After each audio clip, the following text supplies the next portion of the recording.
네, 금융투자업계 콘텐츠 허브를 꿈꾸고 있습니다. 신박한 금융시장 초대 신금투 10월 21일 목요일에 인사드리겠습니다. 간밤에 미국 증시가 혼조세로 마감했습니다. 증시 마감 브리핑부터 전해드리죠. 다우지수와 S&P 500 지수가 0.4% 내외로 상승했는데요. 반면에 나스닥은 약보합권을 보이면서 이 성장주와 그리고 경기 민감주 간에 다소 좀 차이가 나타나는 그런 하루였습니다. 그간의 이 미국 증시와 관련해서 그리고 글로벌 금융시장과 관련해서 인플레이션 가속화 그리고 이에 따른 기업이익에 대한 타격이 굉장히 좀 우려되던 그런 상황이었죠. 그러면서 굉장히 오랜만에 미국 증시가 소폭의 또 조정을 보이기도 했었는데요. CFRA라는 기관이 좀 일리 있는 해석을 제시한 것 같습니다. 소개를 해드리자면은 최근에 미국의 생산자 물가 지수가 컨센서스를 좀 하회를 했죠. 그리고 은행들의 실적 호조가 3분기 어닝 시즌 초반에 전해졌습니다. 이 두 부분이 앞서 말씀드렸던 인플레이션과 기업 이익에 대한 우려를 좀 완화시키면서 최근에 증시 랠리가 재개됐다라는 해석이었는데요. 이런 부분들이 좀 맞는 것 같습니다. 다우 같은 경우에는 장중에 사상 최고치를 어느새 터치를 했으며 다른 지수도 어느새 이 전 고점 부근에서 벌써 올라온 그런 상황이 전개가 되고 있습니다. 업종별 등락 한번 보시면요. 미국 증시에서 3개 업종이 내렸습니다. IT와 커뮤니케이션 서비스, 경기 소비재 업종이 약보합권을 보였고요. 이런 업종들이 결국 많이 속해 있는 나스닥도 약보합을 보이고 말았습니다. 반면에 이제 방어주적인 성격을 가지는 유틸리티라든지 부동산 그리고 헬스케어가 전일에 이어서 이틀 연속으로 1% 넘는 상승세를 보였습니다. 네, 대형주 가운데서 이 급등락했던 종목들 좀 살펴보도록 하겠습니다.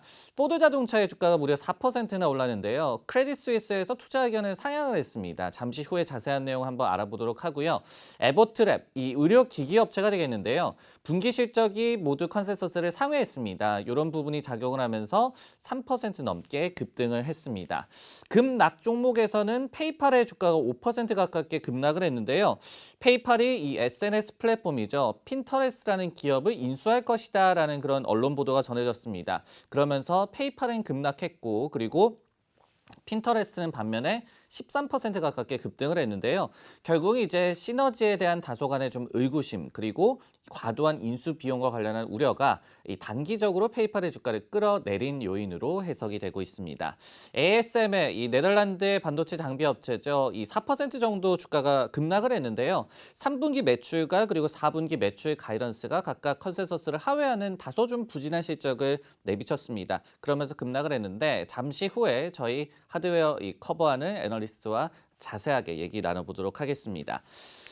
네, 다시 이 투자 의견 동향으로 가보도록 하겠습니다. 포드 자동차 주가가 4% 급등했다는 얘기를 드렸는데요. 크레딧 스위스가 바로 중립에서 아웃퍼폼으로 투자 의견을 상향하면서 목표 주가로 $20를 제시를 했습니다. 지난 1년여간 이 기업이 턴어라운드를 상당히 이뤘다라고 크레딧 스위스 측에서는 평가를 했고요. 분기 실적이 부진한 사이클도 종료됐다라고 얘기를 했습니다. 그리고 전기차 전환도 굉장히 빠른 속도로 이뤄내고 있다라고 좋은 평가를 내리면서 투자 의견을 매수해 주라는 의견으로 상향 조정을 했습니다. 히스토리를 한번 살펴보면요. 이 크레딧 스위스가 포드 자동차에 대해서 지난해 2월 중립으로 투자 의견을 하향한 이후에 줄곧 이 중립 의견을 유지를 해왔습니다. 그런데 이번에 상향을 한 것인데요. 왜 이런 얘기를 꼭 드리고 싶냐면은 당시에 중립으로 투자 의견을 하향 조정했을 때 목표 주가가 $9였고 실제 주가가 $8였습니다. 그리고 그 이후에 주가가 많이 좀 올라온 상황이죠. 근데 이제서야 이 중립에서 아웃퍼폼으로 투자 의견을 상향 조정하면서 현재 주가가 $16인데 목표 주가 $20를 제시를 했습니다. 즉 정확히 이런 종목에 있어서도 하단을 잡기는 힘들다고 하더라도 충분히 주가가 올랐다라고 하더라도 상황이 충분히 바뀌었다라면은 추가 업사이드를 노릴 수가 있다. 이런 부분에 주목한 IB의 의견이었다. 이렇게 좀 설명을 드리고 싶습니다. 네, 이날 장 마감 이후에 테슬라가 실적을 발표했죠. 간략하게 좀 브리핑을 드리겠습니다. 테슬라가 매출이 137.6억 달러로 이 컨센서스 136.2억 달러를 상회를 했습니다. 그리고 EPS도 1.86달러로 컨센서스 1.59달러를 상회를 했고요. 역대 최대 실적을 테슬라가 이번에 발표를 했습니다. 그리고 향후 수년간 연평균 인도 대수를 50%씩 성장시키겠다라는 기존의 가이던스를 그대로 유지를 했고요. 다만 이제 공급망 이슈 때문에 공장을 100%로 풀로 돌리지는 못하고 있다라는 그런 코멘트를 전했습니다. 시간의 거래에서는 주가가 약 한 1% 정도 하락하는 그런 반응이 나왔고요. 그리고 우리의 이 반도체 유니버스 종목 중에 하나인 이 장비주 램 리서치도 장 마감 이후에 9월 결산무기 실적을 발표를 했는데요. 매출이 43억 달러로 컨센서스 43.2억 달러에 다소 좀 못 미친 이 부진한 실적을 발표를 했습니다. 이익 지표는 컨센서스를 상회했지만요. 이 향후 분기 12월 결산 분기의 가이던스도 컨센서스에 부합하는 수준 정도에 그치면서 시간의 거래에서 약간 2%, 3% 정도씩 하락하는 그런 반응이 나왔습니다. 네, 테슬라와 램 리서치 이렇게 이 실적에 대한 리뷰까지도 간략하게 드렸는데요. 좀 더 깊숙하게 글로벌 3분기 어닝 리뷰와 그리고 앞으로 나올 실적에 대한 프리뷰 해보도록 하겠습니다. 우리 하드웨어 이 커버하는 김영태 연구원께서 나와 계시는데요. 이 램 리서치도 매출이 미스가 났어요. 근데 이제 ASML도 저희 유니버스 종목인데 전일에 이 매출도 좀 미스가 났고 그리고 가이던스도 좀 미스가 나면서 주가도 단기적으로 급락을 했거든요. 어떻게 이 장비주를 좀 바라봐야 될 것 같습니까? 사실 이번에 그 ASML의 실적 발표에서 가장 주목해 볼 만한 점은 그 일부 부품 쪽에서 이제 공급 부족 현상이 나타났다는 점이고요. 그게 네. 이제 장비 업종은 견고한 펀더멘탈이 있을 거라고 생각을 했고, 그리고 이런 공급 부족에서 뭔가 자유로울 거라고 생각을 했었는데 거기서 자유롭지 못하다는 점이 투자 심리에 굉장히 악영향을 미친 걸로 보고 있습니다. 그러나 이제 ASML 같은 경우는 주가가 고평가됐다는 그런 평가가 많았었는데요. 지금 장기 성장률 컨센서스를 보시더라도 EPS 상승과 이제 장기 성장률 컨센서스가 만나는 지점이라서 사실 이 정도면은 어느 정도 납득이 갈 만한 밸류에이션이다라고 말씀을 드립니다. 장비 업종을 조금 말씀을 드리면요. 지금 이제 파운드리 업종 중심으로 이제 그 캐펙스 투자가 본격적으로 일어나고 있는데 이런 부분들이 2022년 상반기에 마무리가 될 것이고 그 이후에는 초미세 공정 투자로 이제 투자가 이어지면서 그 이후에는 이런 탑티어 업체들의 수혜가 더욱 돋보일 수 있다라고 말씀을 드리겠습니다. 그래서 수주 모멘텀 자체는 계속해서 이어질 거다라고 말씀을 드립니다. 네, SMR 같은 경우에는 이번에 이 3분기 매출이 좀 미스가 났지만은 연 이 가이던스 매출 35% 증가할 것이다라는 가이던스는 그대로 유지를 했고요. 그리고 최근에 이 굉장히 장기적인 매출 가이던스를 상향시킨 바도 있었습니다. 이런 부분도 참고를 하시면 좋을 것 같습니다. 앞으로 이제 남은 반도체 저희 유니버스 종목 가운데서 텍사스 인스트루먼트 최근에 이제 좋게 보고 계시다라는 그런 보고서도 좀 발간을 하셨었고 그랬는데 이 텍사스 인스트루먼트 같은 경우에는 실적이 좀 어떻게 나올 것으로 예상을 우리가 하고 있나요? 사실 텍사스 인스트루먼트 같은 경우는 그 가이던스를 굉장히 보수적으로 주는 업체입니다. 그러다 네. 보니까 지난 분기 한 5개 분기 동안 가이던스를 굉장히 쇼크한 그런 상태로 줬었는데 실제 실적은 계속해서 상회를 하는 그런 모습을 보였고요. 이번에도 마찬가지로 견조한 실적이 좀 예상이 되고 있습니다. 지금 상반기부터 산업용 기계나 이런 장비 수요가 굉장히 올라오고 있거든요. 근데 지금 텍사스 인스트루먼트 같은 경우는 산업용 반도체 그 매출 비중이 37%에 달합니다. 그렇기 때문에 이런 산업용 수요 회복에 대한 수혜를 굉장히 많이 받을 수 있는 업체다라고 말씀을 드리고 다른 아날로그 업체들과 마찬가지로 자동차 쪽으로 반도체 비중이 한 20% 정도 되는데요. 지금 전기차 판매량이 계속 올라가고 있기 때문에 장기적인 펀더멘탈 상에서는 상승세가 유지가 될 거다라고 말씀을 드립니다. 그리고 아날로그 업체들을 비교를 해봤을 때 지금 오른쪽 차트에서 보시면 이제 순익률을 비교해 놓은 건데요. 사실 텍사스 인스트루먼트 같은 경우는 이런 아날로그 업종 내에서도 가장 압도적인 순익률을 기록을 하고 있기 때문에 이런 조정이 많이 나타나고 이런 변동성이 확대된 장에서는 충분히 방어주 역할을 할 수 있을 거라고 보고 있습니다. 그래서 지난주에 발간한 텍사스 인스트루먼트 리포트의 이제 요지가 반도체 업종 내에서도 충분한 방어주가 있다라는 그런 말씀이고요. 그래서 그 리포트 한번 참고해 주시면 참 좋을 것 같습니다. 네, 저희가 이제 저희 리서치 센터에서 좋게 보고 있는 반도체 유니버스 그리고 탑픽 그리고 최근 업황에 대해서도 김현태 연구원이 그 발간한 보고서 중에 여전히 매력적인 시장 이런 롱 리포트도 있잖아요. 이런 자료들을 좀 보시면은 좀 더 자세하게 좀 이 해안을 좀 아실 수가 있을 것 같습니다. 저희가 이제 반도체주에 대해서 얘기를 해봤는데 반도체는 물론 아니지만은 저희가 또 이 IT 하드웨어 가운데서 이 가장 중요하다라고 보여지는 애플 실적도 이제 곧 이 발표가 되거든요. 애플 실적 같은 경우에는 우리가 어떤 부분에 좀 초점을 맞추고 바라봐야 될까요? 네, 애플 같은 경우는 지금 부품 공급 이슈가 가장 크게 부각이 됐었는데요. 뭐 주가는 이미 다 회복을 한 상황이지만 네. 결국에는 지금 올해 판매 물량이 얼마나 나올지가 시장의 관심사인 것 같고요. 그리고 그게 이연 수요로 이어졌을 때 충분히 이런 이연 수요를 반영을 내년 상반기에 반영을 할 수 있을까가 이제 의구심이 좀 드는 부분인데 저희가 생각할 때는 그 신제품 모멘텀은 충분히 받고 있는 거라고 생각을 하고 있고요. 기존에 이제 그 출하량 가이던스가 9천만 대였는데 지금 8천만 대까지 낮춘 상황입니다. 아이폰 출하량이고요. 그 작년에 그 아이폰 12가 7,500만 대였다는 점을 좀 감안을 해보시면은 일단 상승은 했다라고 생각을 하시면 될 것 같고 기존에 이제 예상을 했던 그런 높은 상승률보다는 좀 못 미치지만 이게 수요 소멸이 아니라 수요 이연이라는 점을 좀 상기할 필요가 있다라고 말씀을 드립니다. 그 두 번째로는 이제 사업 부문별 매출 비중에서 좀 변화가 있을 거라는 건데요. 일단 내년 실적을 조금 또 연간 전망 시즌이다 보니까 내년 실적을 조금 유추해서 말씀을 드려보면 네. 서비스 부문의 실적 성장이 굉장히 도드라지게 나타날 거라고 생각을 하고 있습니다. 그리고 애플 워치라든지 아니면 이런 에어팟이라든지 신제품 모멘텀이 분명히 이어질 거라고 생각을 하고 있고요. 그래서 이제 웨어러블 부문이나 서비스 부문의 매출액이 이런 매출에 기여하는 그런 비중이 굉장히 높아질 거다라고 말씀을 드리겠습니다. 네, 최근에 애플이 또 이 새로운 칩도 발표를 했잖아요. 칩이 이제 탑재된 제품도 이제 발표를 했는데 성능이 굉장하다라는 그런 시장의 반응도 많이 나오고 있습니다. 이번 실적 발표를 통해서도 애플이 지금 뭐 공급망에 대한 그런 코멘트라든지 아니면은 말씀해 주셨듯이 웨어러블이라든지 서비스 부문에 대한 그런 모멘텀에 대해서 설명을 하는 것 역시도 실적 수치 외에도 좀 주목할 만한 그런 요인인 것 같습니다. 신박한 금융시장 투데이 저희는 잠시 후에 다시 돌아오도록 하겠습니다.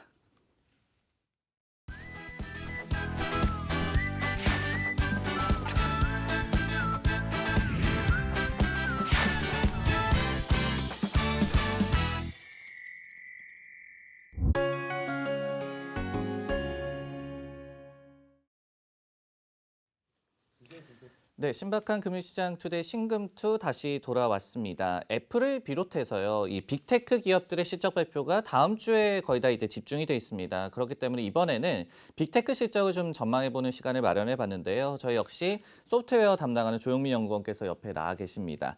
이 종목별로, 기업별로 하나씩 좀 살펴보는 게 가장 좀 간편할 것 같아요. 먼저 마이크로소프트에 대해서 우리가 실적 어떻게 바라보고 있는지 설명을 좀 해주세요.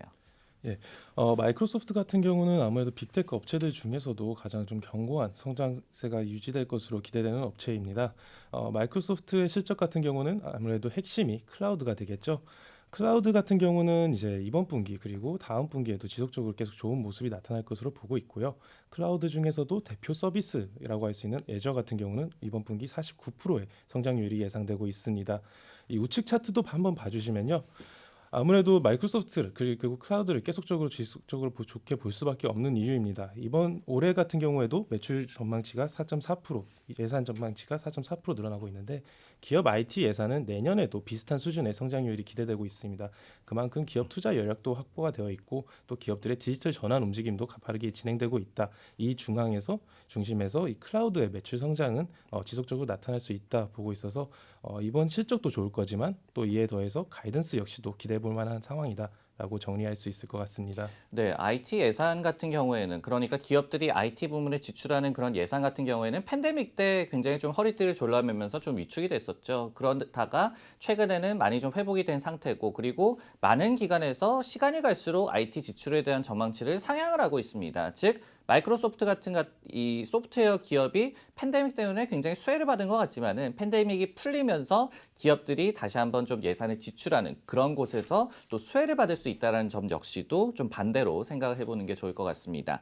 이번에는 이제 아마존을 좀 얘기를 해보고 싶어요. 아마존 같은 경우에는 지난번 2분기 실적 발표하고 나서 단기적으로 주가가 좀 급락 반응이 나타났었거든요. 요번에는 좀 어떨지 어떻게 저희가 예상을 좀 하고 있습니까? 이번 분기에도 아무래도 매출 둔화로 인한 우려는 여전히 상존하고 있는 것 같습니다. 네. 그리고 아무래도 4분기가 쇼핑 시즌 성수기다 보니까 이 4분기를 앞두고 아마존에 대한 관심들이 많이 늘어나셨을 것 같은데요. 여전히 시황은 좀 녹록치 않은 상황이다라고 정리할 수 있을 것 같습니다. 우선 3분기부터 지속해서 공급망 차질 그리고 물류망 이슈들이 계속 나타나고 있어서요. 재고 확보에 어려움을 겪고 있습니다. 이에 더해서 최근에 이제 인건비 상승이라든지 아니면은 인건비 상승 같은 비용적인 문제도 있다 보니까 EPS도 보시다시피 역성장, 즉 작년이 워낙에 좋았으니까 아무래도 이번 올해는 조금 더 상황이 어렵다. 성장률 둔화, 이익성 악화가 좀 우려되고 있고요. 네. 이에 더해서 글로벌적인 이슈들 그리고 인건비 상승 같은 문제들이 수익성 악화까지로 이어지고 있다라고 보여주시면 되겠습니다. 물론 앞서서 마이크로소프트 때도 클라우드는 좋다고 얘기했는데 아마존 역시 클라우드는 계속적으로 안정적인 성장을 유지할 것으로 예상하고 있습니다. 저희가 이제 빅테크 기업 가운데서 어떻게 보면은 가장 좀 규제 리스크에서도 자유로운 것 같고, 그리고 주가 흐름도 그래서인지 몰라도 굉장히 좀 양호한 게 알파벳 아니겠습니까? 이 구글, 알파벳 실적에 대해서는 우리가 어떻게 좀 바라보면 좋을까요? 예, 알파벳 아무래도 이제 우측에서 차트에서도 확인할 수 있겠지만 네. 이 노란색 줄이 이제 광고 매출의 비중입니다. 알파벳 같은 경우는 약 80%의 매출이 디지털 광고로부터 창출되는데 이 디지털 광고가 작년 3분기부터 회복세가 나타나면서 지속적으로 좋은 모습이 나타나고 있습니다. 이번 분기 역시도 지난 2분기에 이어서 이번 분기 3분기도 계속적으로 호조세가 지속되고 있다고 보고 있고요. 다만 이제 문제는 앞서 말씀드렸듯이 작년 3분기부터 회복세가 나타났습니다. 즉 이제는 기저효과가 조금 높아진 상황이다. 실적 자체는 호실적을 기록할 수 있으나 매출 성장 둔화에 대한 우려도 같이 가지고 가야 된다라고 정리할 수 있을 것 같습니다. 이 알파벳 같은 경우에는 이제 이 기존의 뭐 웹 서비스 엔진이라든지, 그러니까 검색 엔진이라든지 이런 데서 하는 광고뿐만이 아니라 최근에는 유튜브를 통한 광고, 그리고 유튜브를 통한 이 구독자 매출이라든지 이런 부분으로 매출원을 굉장히 좀 다양화시키고 있는 그런 모습이고요. 특히 이제 구글 같은 경우에는 기존의 여행과 관련한 광고의 비중이 상당히 좀 높았던 그런 소셜미디어 플랫폼입니다. 그렇기 때문에 팬데믹에 좀 피해를 많이 받았었는데 지금은 좀 풀리면서 이런 부분에 계속해서 좀 수혜를 받을 수 있다라는 점도 기억을 하시면 좋겠고, 이런 이제 다양한 부분들을 저희도 모아서 이제 저희 연구원들이 실적 발표 이후에는 자세한 내용 보고서로 또 전해드리도록 하겠습니다. 이 빅테크 기업 가운데서 사실은 조금 또 이 골치가 아픈 투자자 입장에서는 그런 종목일 수 있을 것 같아요. 규제 리스크가 굉장히 좀 심한 페이스북에 대해서도 좀 얘기를 해보고 싶은데, 이런 규제 리스크를 좀 차치하고 실적만을 바라봤을 때는 우리가 3분기 어떻게 좀 예상을 해볼 수가 있을까요? 우선 이번 실적 시즌 동안에 제가 빅테크 중에서 가장 주목하고 있는 업체가 바로 이 페이스북인데요. 네. 페이스북에 대해서는 여전히 뭐 시황자 이 실적 외의 이슈들 같은 경우는 아무래도 인스타그램 이슈라든지 좀 안 좋은 부분들이 많이 부각되고 있는 상황입니다. 그럼에도 불구하고 이번 실적 시즌 오히려 가장 좀 눈여겨봐야 되지 않을까라고 생각하는 이유가 그동안에 이제 이런 실적 외의 이슈들이 주가를 많이 내려놨고 또 이게 실적에까지 반영되고 있습니다. 그래서 보시면은 3분기 실적 같은 경우는 매출이 2분기와 거의 유사한 수준입니다. 근데 앞서 말씀드렸다시피 광고 업황 자체는 지속적으로 호조세가 나타나고 있어서 오히려 지금 광고 외의 이슈들이 조금 실적을 억누르고 있는 게 아닌가, 전망치들을 억누르고 있는 게 아닌가라는 생각이 들고요. 실제로 지금 광고주들의 이탈 현상은 나타나지 않고 있다고 합니다. 때문에 반대로 오히려 좀 더 서프라이즈를 노려볼 만한 업체가 바로 이 페이스북이다라고 보고 있습니다. 그리고 주가 측면에서도 좀 말씀드리고 싶은데요. 우측 차트의 알파벳과 밸류에이션을 좀 비교해 놔봤습니다. 이 뒤에 있는 이 노란색 영역 차트를 봐주시면 될 것 같은데 밑에 여기 점선을 하나 그어놨습니다. 이게 좀 핵심적인데 네. 보시면은 두 업체 간의 밸류에이션 격차가 과거 2018년 말에 최대로 이제 늘어나는 모습, 확대되는 모습이 나타났습니다. 현재는 그보다도 더 심한 상황인데 이 2018년 말 당시에는 주가에 아무래도 개인정보 유출 사건, 미국 대선에 부정 개입했다는 것, 그리고 매출 성장률까지 이제 둔화로 돌아서는 게 아니냐, 10% 미만의 성장률도 돌아서는 게 아니냐라는 우려들이 모두 나타났던 상황입니다.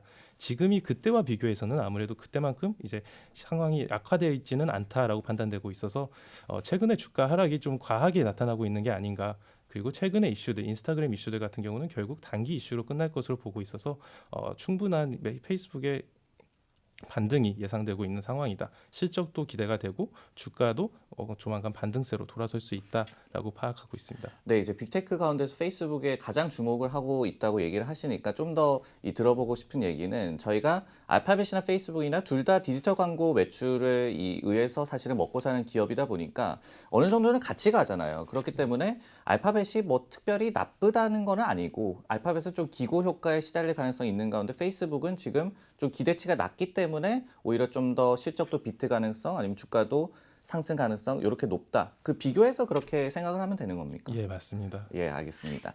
오늘 이 글로벌 어닝 프리뷰 그리고 리뷰까지 또 해봤고요. 저희가 준비한 내용은 여기까지입니다. 신박한 금융시장 투데이 내일 금요일에 다시 인사드리도록 하겠습니다. 고맙습니다.